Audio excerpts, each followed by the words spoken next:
welcome to Scrappin with Sheri, and a major spoiler alert. The things you're going to see today are from the Secret Box number 4 that came out in October of 2024 from Creative Memories. Now this box sold out pretty quickly. I did get a couple of extras once I opened it and saw it because it is so perfect for so many of the historic sites that we go and see. So I wanted to go ahead and show you some ideas with it, even before you may have opened yours, because the opening is coming in a couple of days. But here are some of the products from the Secret Box number 4. I'm showing you a lot of the different things because some of it still needs to be a surprise. But I'm going to be using a couple of the papers out of the decorative pack, and these are the ones I chose. This collection from the Secret Box is so very perfect for older photos, for historic photos. The backs of these are very neutral in a lot of ways. Some great patterns, particularly for older photos. The stickers have some great titles: classic, love, every family has a story, welcome to ours, reunited, family, just a lot of different titles. These don't necessarily have to be historic titles. But I love the mail here. That would be perfect for anything where you're including a letter from somebody. This would even be a pretty Christmas decoration, I think, with letters to Santa. Again, just a vintagey feel on these. The jukebox, the old telephone that most of our kids wouldn't even know how to use anymore, an old gas pump and an old television. Fantastic stickers and embellishments to this collection. Now, a few of the embellishments I'll be pulling as we do our page, so I'm just going to leave those right here for now, and we'll talk about them in a few minutes. But let's go ahead and get on to this page. We're on page 98 in the sketchbook. This is the James A. Garfield historic site that I'll be working on. And as you've seen me do many times, I'm going to use both sides of this paper. So the only thing I have to be aware of is when I'm cutting which direction I want the stripes to go when it's all said and done. Now, I think this is going to be a really quick layout. I don't even intend to make it harder than it is, but we'll see what happens. So it shows us that we've got 2 background papers, and then we've got strips, top and bottom, just little borders made out of the paper. I really had intended to do this as a hiking layout because I looked at that and I immediately thought hiking. But then I realized that it would be better for you if I showed you a totally different way to approach this layout rather than being locked into the leaves and trees and outdoorsy things. So I want my stripes to go up and down on my paper, on my pages, which means I'm going to be turning my paper this way to do it. But I also want to be mindful of where I'm cutting these argyles. So I flipped my pattern over. Remember, I've rotated it 90 degrees, so my stripes are going to be up and down when I do the page. But I want the argyles to be complete or halved in a certain way. I don't want them to be haphazard. So it shows us that this top border is a 1-inch border. And if I go to 1 inch here, that's actually pretty good because it's cutting almost right to the middle of the argyles. I'm going to slide mine over just a touch and use these little sight guides to make sure that I get it right through the points of that argyle. That's exactly where I want the cut to go. I don't want parts of it. I just want it cut right in half. So as I slide these, I'm seeing where the black line is going, which is telling me exactly where to cut it. And I am cutting both sheets at the same time. I do hope I've got those placed correctly. Looks like it may be a little off, but it's important to me that those borders are the same height.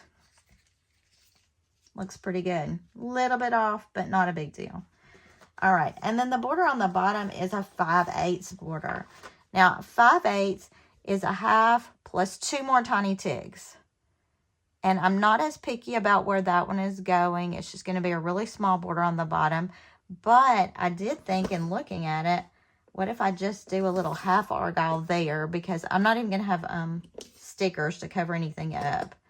So let's go ahead and get our half argyle. Now, if you're not using paper that's directional so much, you don't have to worry about this. Just go straight by the measurements and be done with it. But all of our cutting is done already as far as our background. Now let's look at putting this together. And I'm going to pull a couple of my insert sheets from my paper packs. I've got lots of these left. And I'm going to piece this right back together. Let's just do it one at a time. Now, another thing that's in your secret box is a 10-year tape runner, because Creative Memories is celebrating its 10-year birthday this year. 10 years of the new company. We've got 30 years under our belt for the whole old company, new company, everything. But this 10-year tape runner is in there. And I love the tape runner cases when they're a little bit special, because then I can use them to designate which tape runners I'm using.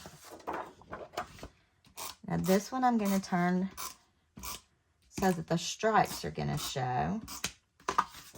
So we'll have Argyle top and bottom. I just think that looks so vintagey. I'm just really happy about this collection, and glad that I didn't get so excited and go ahead and do these pages using other products before the secret box came out.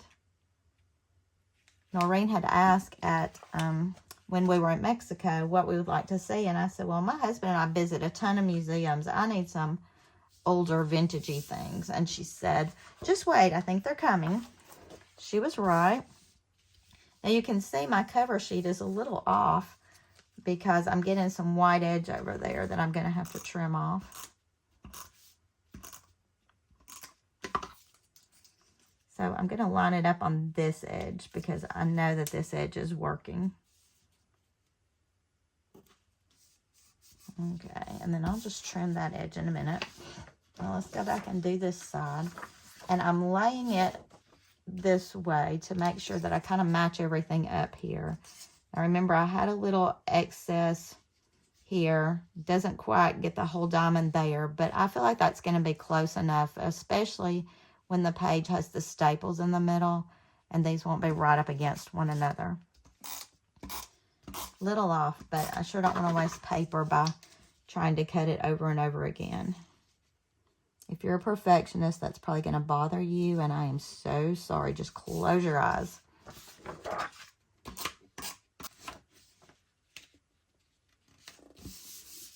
Okay, and the very last thing we have to do is just add that little bottom border.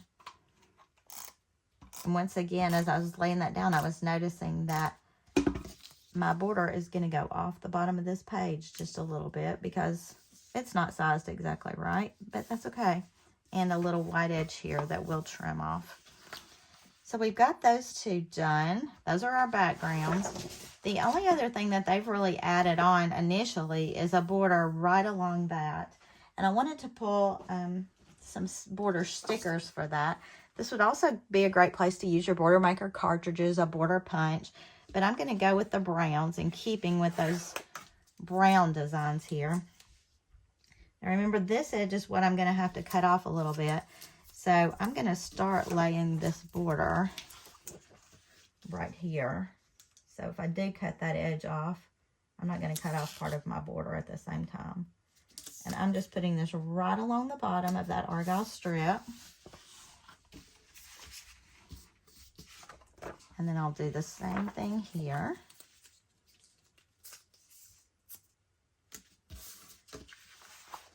So this layout is virtually done except for adding pictures and embellishment, which is probably my favorite part anyway.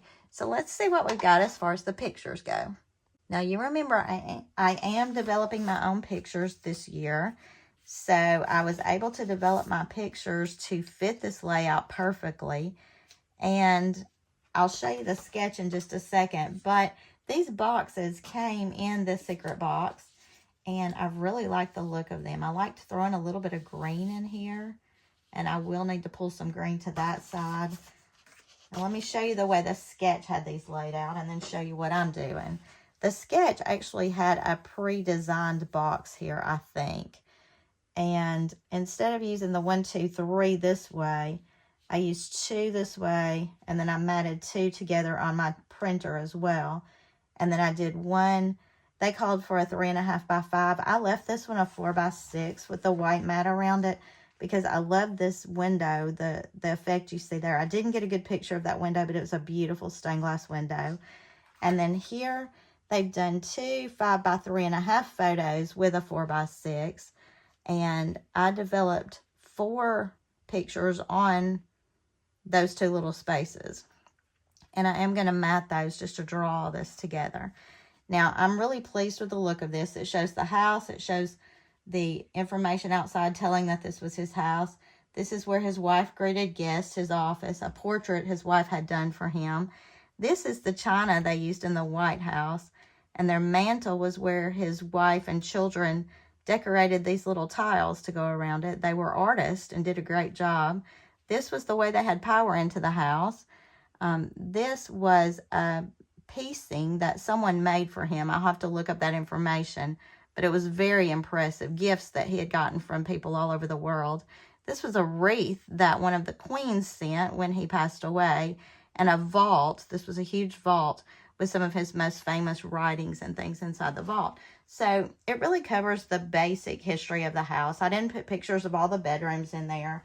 I looked at them, and there were some historic things that happened in some of the bedrooms, but I didn't feel like it was necessary to have every single picture from this place.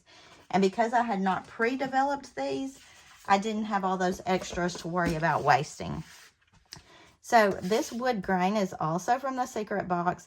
There are blues, greens, tans, and browns for the color scheme.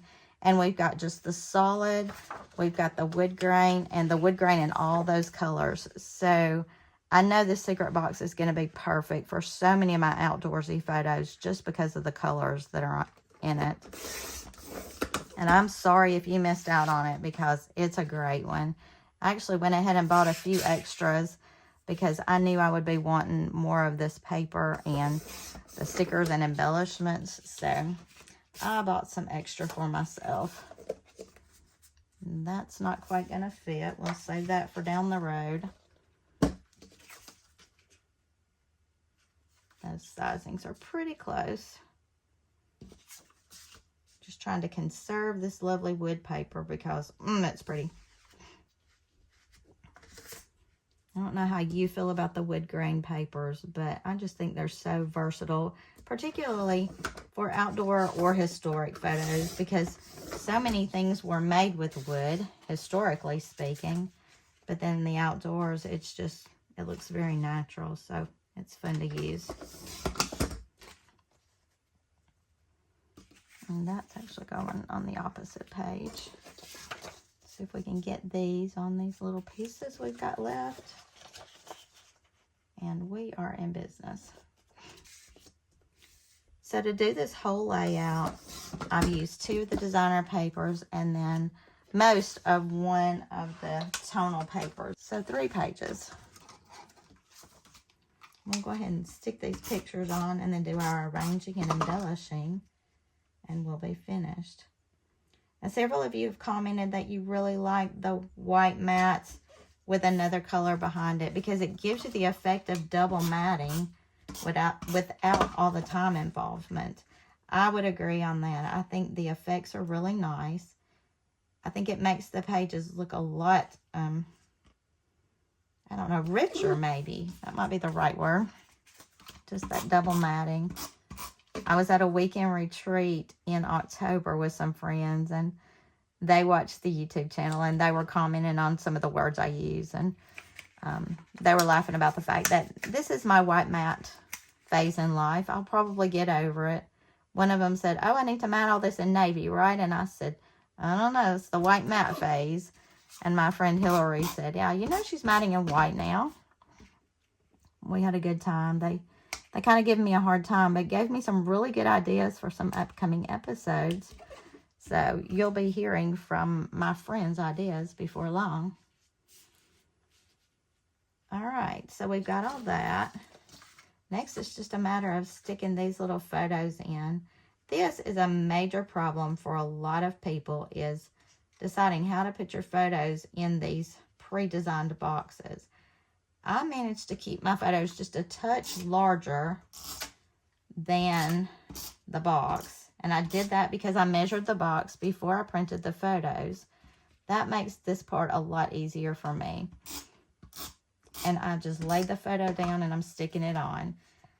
Now see, I got a white edge there, which means this one's going to have to move. I was about to say, when you print them yourself, you can determine all that. But I did get a white edge there. So let's make sure we knock out that white edge, which is going to involve this one being really, really close on the top. If you'll just use your tape runner just to stick it lightly to your frame, and then put a lot of tape on the frame because they're heavy. And then you can add those frames onto your page wherever you need them. I see a lot of people try to stick part of the frame down and then move the picture underneath it. And to me, that's just the hard way to do it. So make it as easy as you can.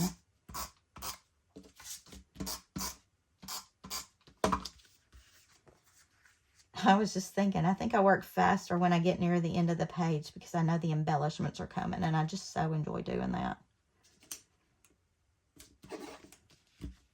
I am overlapping that. I could go both ways, but remember, I wanted that window to show, so I'm keeping that on top. This one I am going to go underneath because I'm not losing anything by doing that. And I don't really need excess space here for any reason.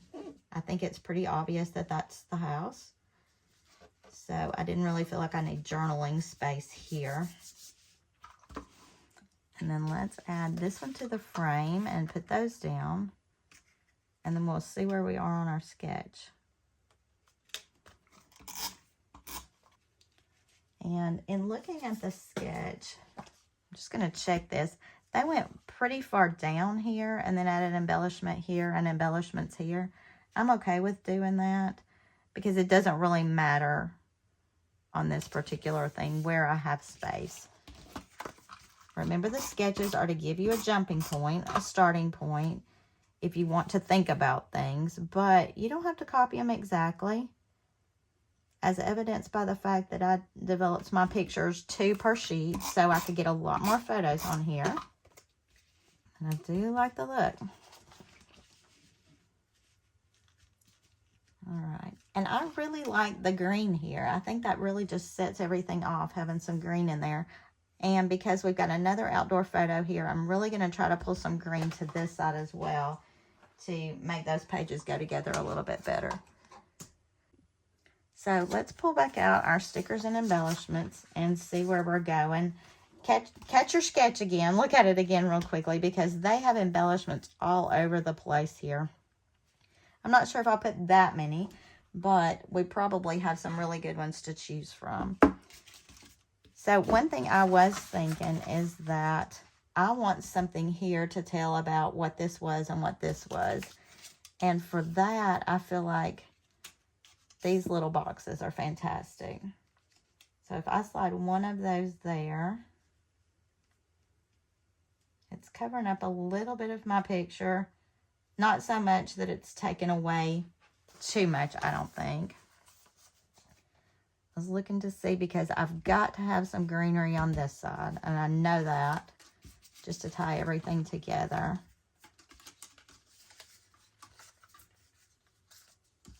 The typewriter doesn't really apply there per se. Not a ton of green embellishments even. I've got the reminisce, which could work. This with the tree is pretty with a little bit of greenery in it. I kind of like that. Well, let's see what this says. Loved, kindness, faith, together, blessed. That has the tree again, which would add a little more green if I wanted to go that route instead. I could use a reminisce here with this, and that would make us a lot more green down there. And that may be the way I go. I'm just going to stick that to my table for a minute. A little bit extra green, because I don't want a tree in a tree. I think that's too much. Oh, and we could always add a little camera down there with the green on it. So we're getting several things. Let's pull some more brown down there as well. So let's start with these and see what we got. And this one is just an embellishment. So, what are we going to do? Pull the foam squares. And because it's just an embellishment, I only need a couple, one on each end. Takes care of that. I think this reminisce will be good here because I wanted to write about them painting those tiles with their children. I thought that was really neat that their mom really encouraged art. And they were really good at it. Then we're going to use this down here. But I want to show you something new that came out. And that is our anti-stick powder tool. Now this I was really excited about because it's totally going to change the way I have to do embellishments. It causes the stickers to be unsticky so I can use them as embellishments. Now if I twist this lid, there was a powder cover in here when it came in the box. And I just took that powder cover out. I didn't keep mine because when I travel with it, I'll keep it stored upright. If you travel a lot and you toss things in your bag, keep that cover to put back in for traveling. But this powder is photo safe. It's not going to hurt your pictures. And when you take the lid off, you just tap it off. You don't twist because that's going to twist this and might loosen it so that you end up with powder everywhere. But you take your sticker and just lay it down. You can lay it on a silicone mat, on a piece of cardboard, whatever. And you just tap it.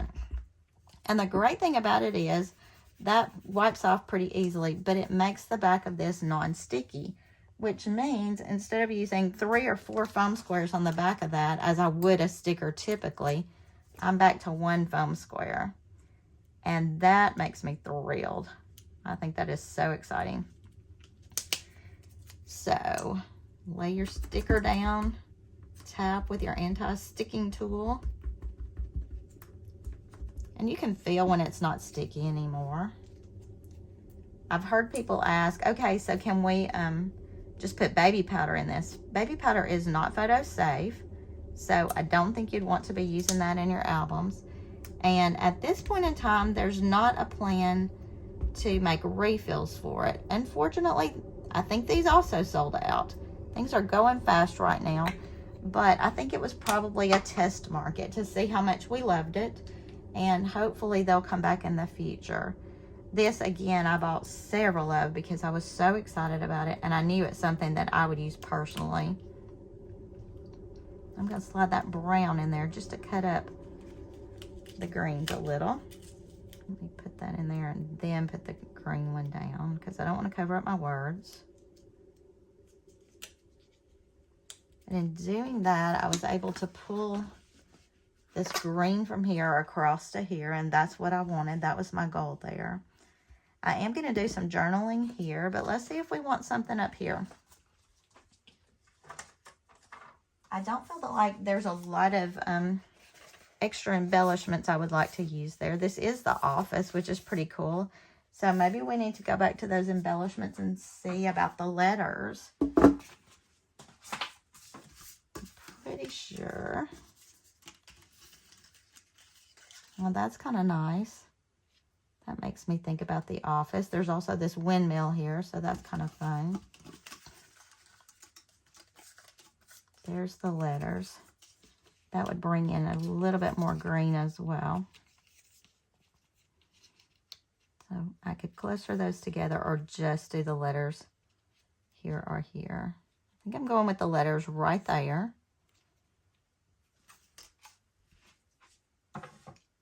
And believe it or not, I think that may be where I stop on embellishments. Now, I will have to add my journaling. But that gives me a touch more green. All right. So, when we look at our sketch, we've got the 2 up and down, although I developed them as 4 and 1 more here. We didn't do the jig, jig, jig here, but we did a couple, and 1 more. Got the 4x6 in. Their journaling is lower. I'm going to opt to have mine higher. But this layout's pretty true to the sketch in many, many ways. So, that's page 98 in the sketchbook. This was a preview of Secret Box number 4.